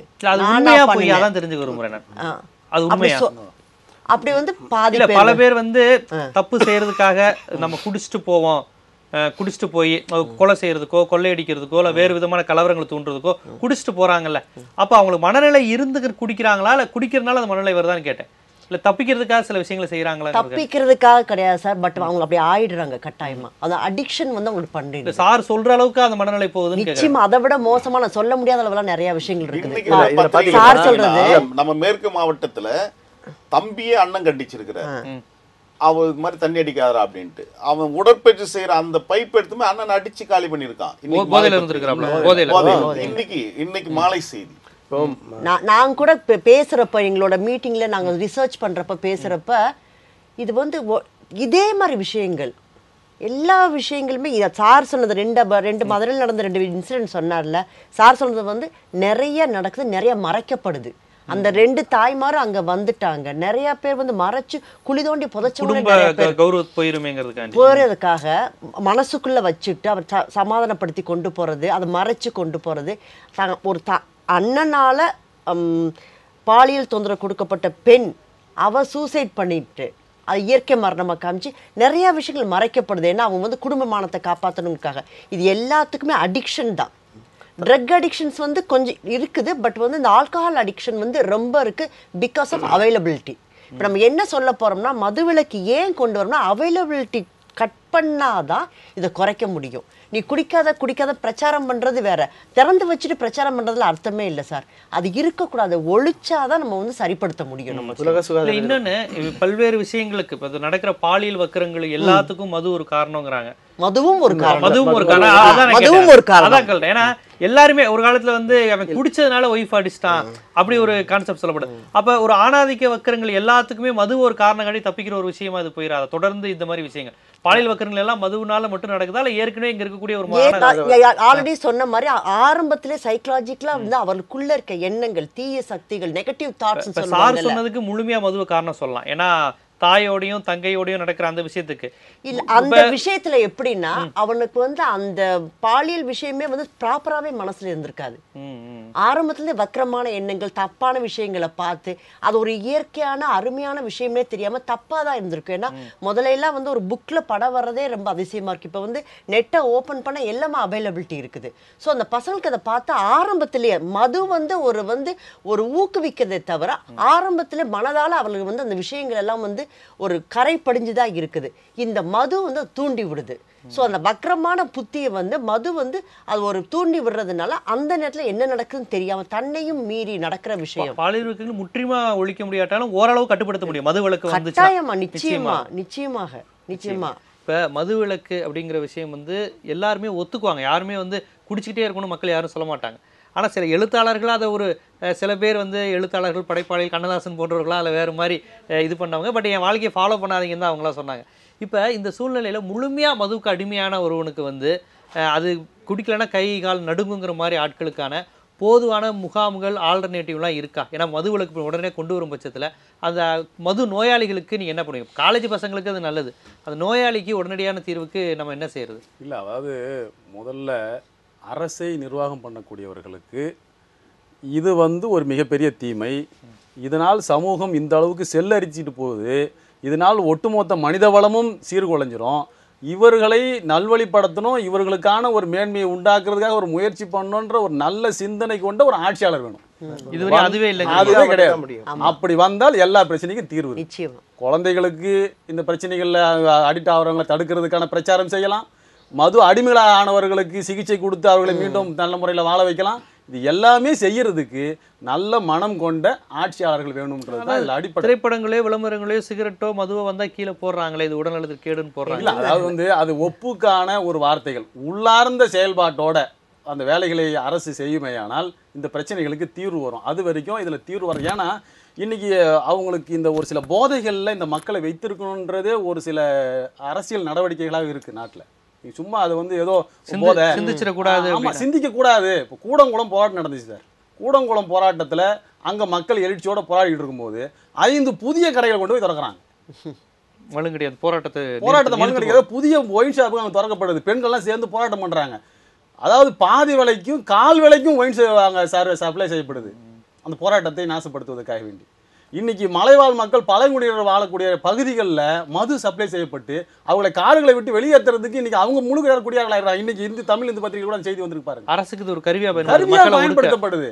இன்னைக்கு நம்ம அந்த படங்களை பத்தி சொன்னாங்க, ஆபாச படங்கள், இன்றைக்கு சினிமா படங்கள், இதெல்லாம் ஒரு போதையை, வக்கர போதையை உருவாக்கணும். மனுஷனுக்குள்ள ஒரு வக்கரம் இருந்துகிட்டு இருக்கு, எல்லாருக்கும் இருக்கும். அந்த வக்கரத்தை தீனி போட்டு வளர்க்கக்கூடிய வேலையை இந்த போதைகள் உருவாக்குகிறது. இன்றைக்கு அந்த சினிமா ஒரு பக்கம் போதை, இன்னொரு பக்கம் இந்த மது போதை, இன்னொன்று கிரிக்கெட்டு போதை. அந்த போதையிலையும் போய் மக்கள் நிதானம் இழந்து ஏதோ ஒரு வகையில் முழங்கி கிடக்கணும். அரசுகளும் அரசு சார்ந்த இந்த நிறுவனங்களும் செய்யக்கூடிய அநீதிகளை, அக்கிரமங்களை தட்டி கேட்பதற்கு யாரும் முன் வந்துடக்கூடாது. இன்னைக்கோட தலைவர் அந்த கண்டன ஆர்ப்பாட்டத்தில் ஒரு செய்தி சொன்னார். நேற்று திருப்பூரில் தலைவர் அங்கே இருக்கும்போது ஒரு அதிர்ச்சியான செய்தி கேள்விப்பட்டேன் அப்படின்னு சொல்கிறார். ஒரு குழந்தை மருத்துவமனைக்கு ரொம்ப சீரியஸாக எட்டு வந்திருக்காங்க. குழந்தை இறந்துட்டுது. குழந்தைய செக் பண்ணும்போது தான் தெரியுது அந்த பால் குடிக்கிற குழந்தைக்கு உடம்புல ஆல்கஹால் முழுமையாக கண்டென்ட் இருந்திருக்குது. என்னன்னு விசாரிக்கின்ற போது தான் அந்த குழந்தையை பிரசவித்த அந்த தாய் முழுமையாக நிறைய மது அருந்திய காரணத்தினால் அந்த மது நஞ்சாகி பாலாகி அந்த குழந்தைக்கு பாதிச்சு. எவ்வளோ கொடுமையான செய்தி இது. எங்கே போயிட்டுருக்கோம் நம்ம? நேற்றைய தினம் உலக மாற்றுத்திறனாளிகள் தினம். மாற்றுத்திறனாளிகள் இன்றைக்கு 2 வகைப்படுறாங்க. ஒன்று பிறவியிலேயே ஊனமாகிறதுங்க. இன்னைக்கு ஆயிரக்கணக்கான மாற்றுத்திறனாளிகள் இந்த மதுவால் தான் உருவாகி கொண்டிருக்கின்றார்கள். மதுவால் மாற்றுத்திறனாளிகள் சொல்ல முடியாது. எல்லாரும் என்னன்னா இயற்கையிலேயே ஊனமானவங்க திறமைகளை வளர்த்துக்க முடியும். முழு மனிதனா இருக்கிறப்போ திடீர்னு காலோ கையோ போச்சுன்னா அவங்களால வாழ்க்கையில 4 தலைமுறை அழிஞ்சு போயிடும். இன்னைக்கு அந்த நிலைமைக்கு இன்னைக்கு நிறைய மாற்றுத்திறனாளிகள் இன்னைக்கு உருவாகிட்டு வராங்க. அது ரொம்ப கடினமான சூழல் தான். சகோதரர் சொன்ன மாதிரி இன்னைக்கு கை காலெல்லாம் அசதியாக போயிடுது. நான் மருந்து அதெல்லாம் என்னால் வாழ முடியாத நிலைமைக்கு தள்ளப்படுறான். இப்போ ரொம்ப நகைச்சி கூட சொல்லுவாங்க, நான் மீன் சாப்பிட்றதில்ல, நான் தண்ணி அடிக்கிறேன், ஆனால் நான் மீன் சாப்பிட மாட்டேன். ஏன்னா மீன் சாப்பிட மாட்டேன், நானும் மீனும் ஒன்றுன்றான். எப்படா நீ மீன் ஒன்றும்போது அவன் ரொம்ப நகைச்சுவாக நகைச்சுவில்லை, ரொம்ப சீரியஸாக சொல்கிறான். மீன் தண்ணி இல்லைன்னா செத்து போயிடும், நானும் தண்ணி அடிக்கலாம் செத்து போயிடுவேன், என்னை பாதுகாக்கன்னா தண்ணி கொடுங்க, மதுபானம் கொடுங்கன்னு சொல்கிறான். எனவே இது எதிர்த்து போராடி கொண்டிருக்கின்றோம். நிச்சயம் வெற்றி பெற வேண்டிய கடமைக்கு நாம் தள்ளப்படும். தமிழ்நாடு முன்னோக்கி செல்லணும். நேற்றைய தினம் கூட போப்பாண்டவர் பிரான்சிஸ் அவர்கள் உலகத்தில் 2020 ஆண்டு அடிமைகளே இல்லாத நிலைமை உருவாக்கும் என்று புதிய சபதத்தை பல்வேறு மத தலைவர்கள் கூடிய அந்த மாநாட்டில் அதை தீர்மானமாக கொண்டு வந்திருக்காங்க. இந்தியாவிலிருந்து கூட மாத அமிர்தநாயக் கூட பங்கேற்றதாக செய்தி வந்திருக்கிறது. இதே போன்றுதான் கிறிஸ்தவ மார்க்கம் இந்த மதுவுக்கு எதிராக போராட்டத்தை முன்வைத்தது. போப்பாண்டவர் அதை டிக்ளரேஷன் பண்ணார். ஆனால் இந்த மது ஆலை அதிபர்கள், நம்முடைய சகோதரர் சொன்னப்ப அந்த மாஃபியாக்கள், அவன் எல்லாம் ஒன்று சேர்ந்து நீ என்ன எதிர்த்து போராடுவியா, உன்னை நான் என்ன பண்றேன் பாருன்னு சொல்லிட்டு வாடிகன் நகரத்துடைய முதல் அதிகாரப்பூர்வ போப்பாண்டவருடைய தொலைபேசி 69. அந்த 69 மையப்படுத்தி வேட் சிட்டி என்று சொல்லப்படுகிற வேட் 69 ஒரு மதுபானத்தை உருவாக்கிட்டான். எனவே நம்ம எதிர்த்து நிற்கின்ற மிக பயங்கரமான இந்த சக்தியை அழிக்க வேண்டிய கட்டாயத்தில் நாம் நின்று கொண்டிருக்கிறோம். இது அழிப்பதுதான் அடுத்த தலைமுறையை ஒரு வீரியமுள்ள தலைமுறையாக கொண்டிருப்பதற்கு இது சரியான சந்தர்ப்பத்தை உயர்நீதிமன்றத்துடைய மாண்புமிகு நீதியரசர் கிருபாரன் அவர்கள் இப்போ செஞ்சிருக்கிறாரு. இதை உடனடியாக மாநில அரசாங்கம் கையில் எடுத்துக்கொண்டு இந்த சந்தர்ப்பத்தை நழுவிடாமல் உடனடியாக முழு மதுவிலக்கை கொண்டு வர வேண்டும் என்பதுதான் தலைவர் வைகோடி வேண்டுகோள். அது மாநில அரசாங்கம் செய்யும் என்று நம்புகிறோம். சட்டமன்றத்தில் மனிதநேய மக்கள் கட்சியினுடைய 2 சட்டமன்ற உறுப்பினர்கள் 10 முறை இதை பதிவு செய்திருக்கிறார்கள், மதுவிலக்கு கொண்டு வரணும். அப்போது இதுக்கு பதில் சொல்லக்கூடிய அமைச்சர் சொல்கிறாரு, ஏராளமான பொருள் வருவாய் குறைஞ்சு போயிடும் அப்படின்ற அவருக்கும் குறைஞ்சு போயிடும்.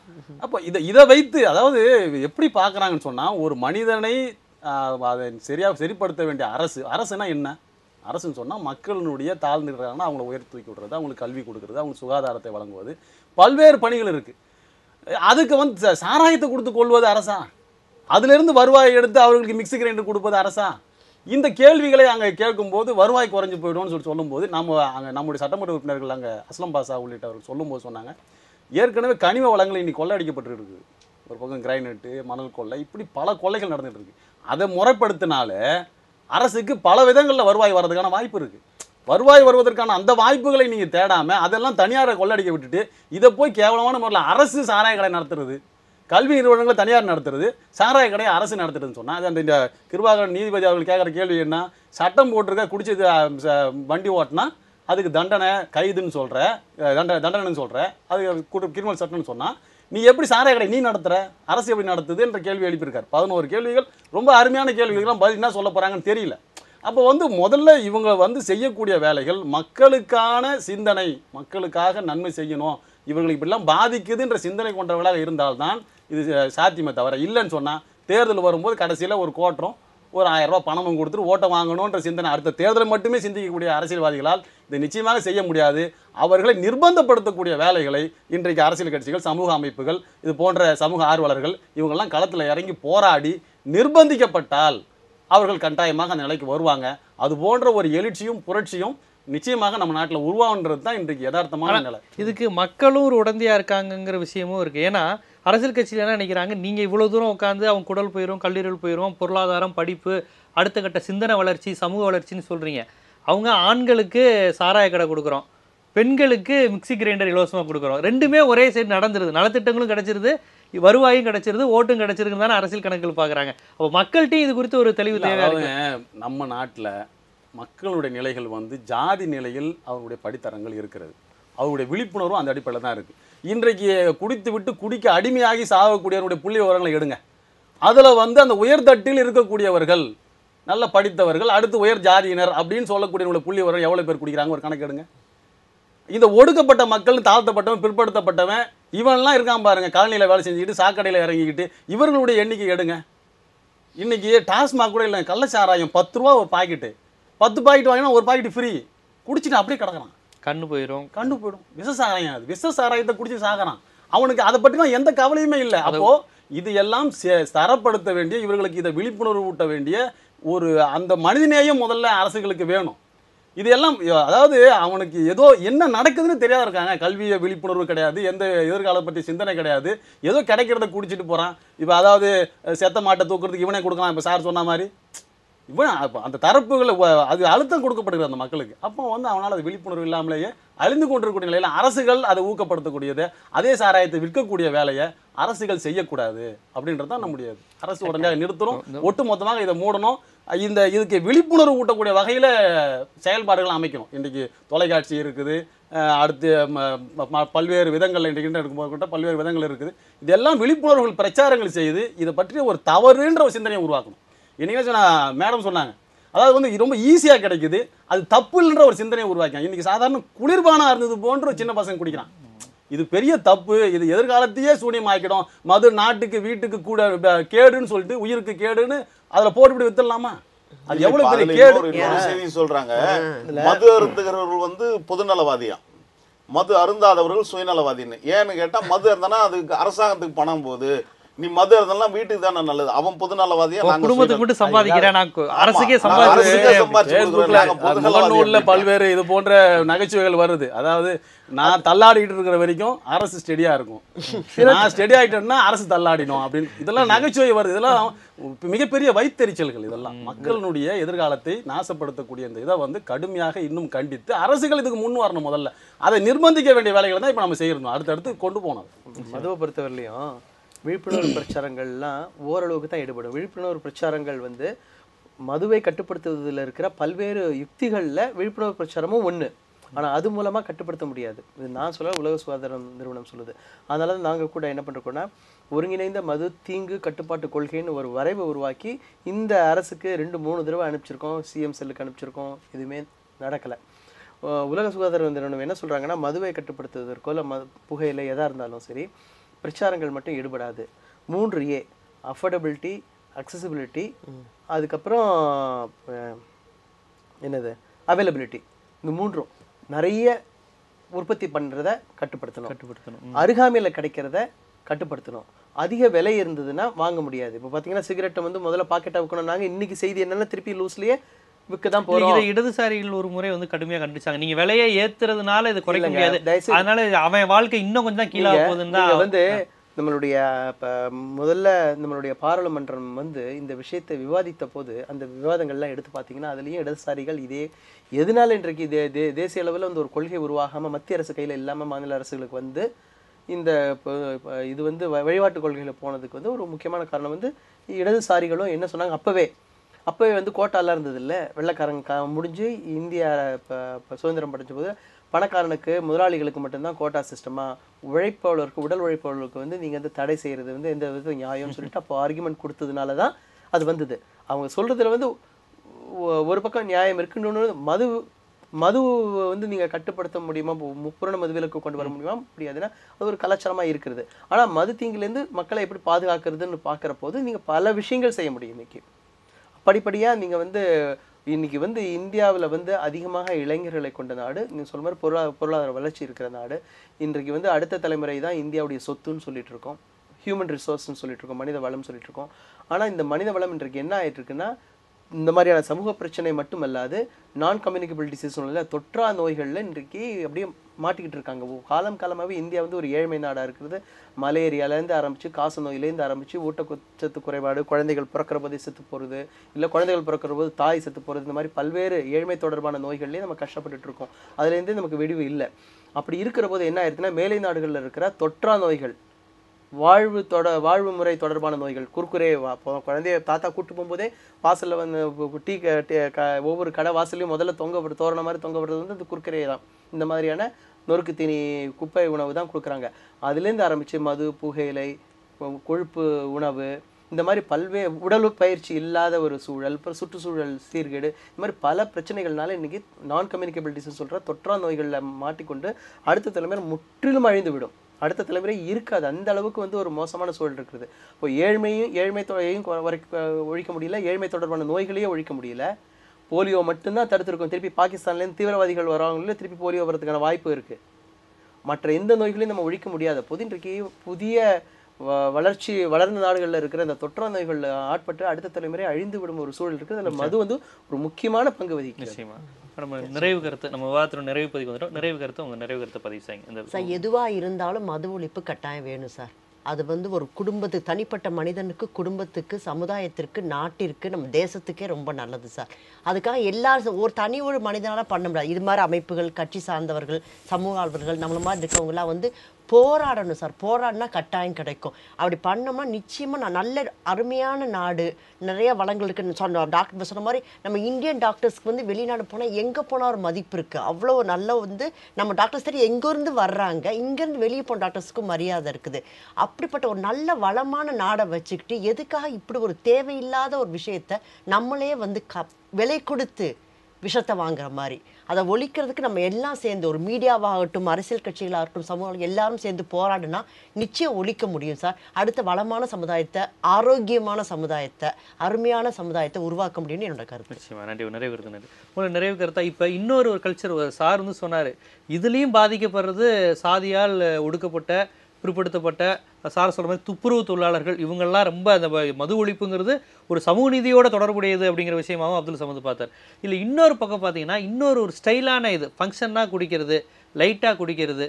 இப்போ பெண்களே வந்து ஆண்கள் குடிக்கிறது பெரிய தவறாக பார்க்காத ஒரு கல்ச்சர், ஹானஸ்ட் குடிகாரங்க, கௌரவ குடிகாரர்கள், இந்த மாதிரியான ஒரு கல்ச்சர் உருவாகிறத நீங்கள் எப்படி பார்க்குறீங்க?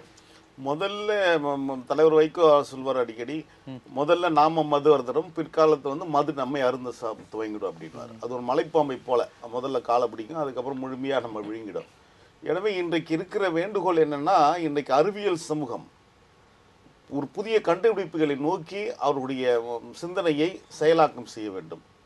எப்படி போலியோ ஒழிப்பதற்கு குழந்தை பருவத்திலே நம்ம அதுக்கான ஊசி போடுறோமோ அதுபோல் இன்றைக்கு இந்த அடிக்ஷன்லேருந்து இளைய தலைமுறையை மீட்டெடுக்கிறதுக்கு அல்லது அடுத்த தலைமுறை பற்றி சிந்திப்பதற்கு குழந்தை பருவத்திலே இதுக்கு இது மாதிரி இந்த தடுப்பூசி போடுற மாதிரி இதுக்கு ஏதாவது ஊசி போட்டு அந்த குழந்தை எதிர்காலத்தில் போதையை எடுத்துக்கொள்ள முடியாத சூழலுக்கு அவர்கள் தள்ளப்படுவதற்கான ஒரு ஆய்வு, இது ஒரு பரிசீலனை தானே மேற்கொள்ளலாம். இமயம் தொலைக்காட்சி மூலமாக மறுமலர்ச்சி திமுக தலைவர் வைகோவின் சார்பில் ஒரு வேண்டுகோள் தான், மனம் திரும்புங்கள். இதுவரையிலும் மது வாசனையை அறியாத இளைஞர்கள் இனி நான் மதுவே தொடமாட்டேன் என்ற உறுதியை மேற்கொள்ளுங்கள். இந்த நொடி வரையில் மது அருந்தி கொண்டிருந்த நான் இனி நான் மது அருந்த மாட்டேன் என்ற சபதத்தை மேற்கொள்ளுங்கள். அதுதான் இந்த விவாத மேடையின் இமயம் தொலைக்காட்சிக்கான பயனாக அமையும் என்பதை இந்த நேரத்தில் நான் வலியுறுத்தி கூற நன்றி சார். உங்களுடைய நிறைவு கருத்து. அது இதில் மிக முக்கியமாக அரசு இதில் முக்கிய கவனம் செலுத்த வேண்டும்.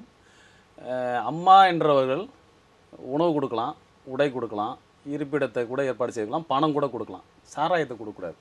சாராயம் கொடுத்தா அவங்க அம்மா இல்லை.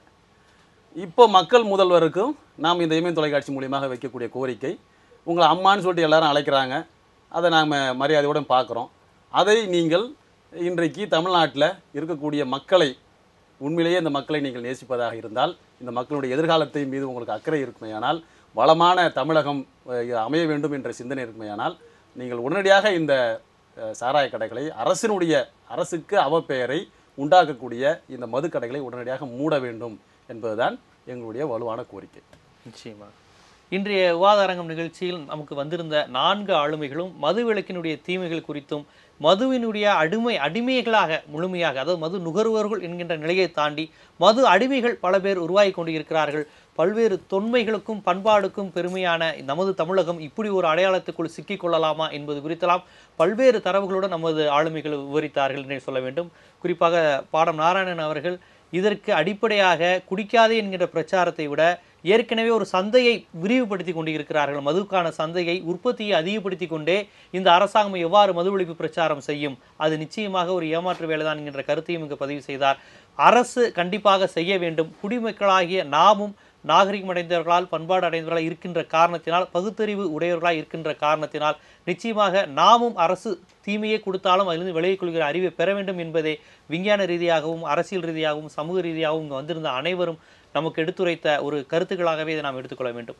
இந்த விவாத அரங்கிற்கு வந்திருந்த அனைவருமே இந்த கருத்தை ஆழமாக பதிவு செய்தார்கள்.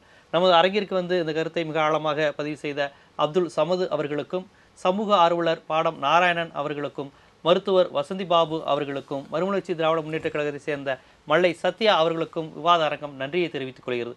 மீண்டும் ஒரு விவாத அரங்கம் நிகழ்ச்சியில் சந்திக்கும் வரை உங்களிடமிருந்து விடைபெறுவது ஜீவசகாப்.